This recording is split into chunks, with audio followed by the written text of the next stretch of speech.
As a leader, I'm always trying to get better, and that's probably the biggest thing. I want to get better for myself. I want to get better for my patients and my clients. I want to get better for my employees and the people that I mentor so I can help them get better.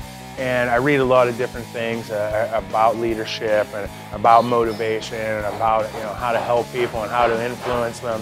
And there's a lot of people that give advice out there, and I want to give my own advice on something. And when a lot of people will tell people, oh, when you're looking at your strengths and weaknesses, just forget about your weaknesses and focus on what you're good at.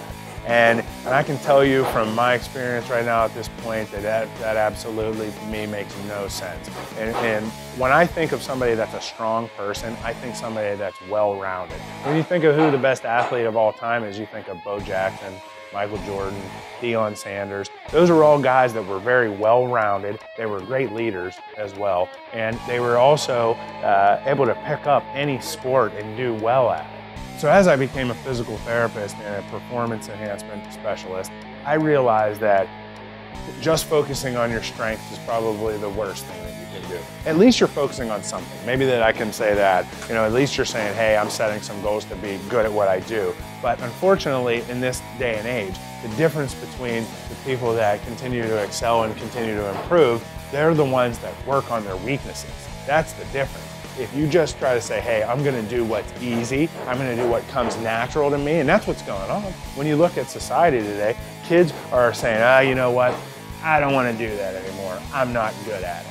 And when I was a kid, that wasn't okay. That was not acceptable. You were going to continue to try and work hard until you got it. People had a different standard. And then when you look at strength and conditioning and physical therapy, well, the only way to get you to be your best 100% is to work on your weaknesses. And what we see is that people come in and they're so imbalanced, not only with their physical ability, but also in their lives and also in their psychological states, because they don't focus on being well-rounded and they don't focus on strengthening their weaknesses. And ultimately, these imbalances are what lead to the pains that they have in their life, whether it's physical or emotional, psychological, whatever, socially, they're imbalanced. So you have to not only work on your strength, but you also have to work on your weaknesses so you can have homeostasis. And again, the word homeostasis means healthy, right? And to be out of balance means unhealthy. The word insane means unhealthy when you look up the definition of it. And so to be out of balance makes you insane in a certain way.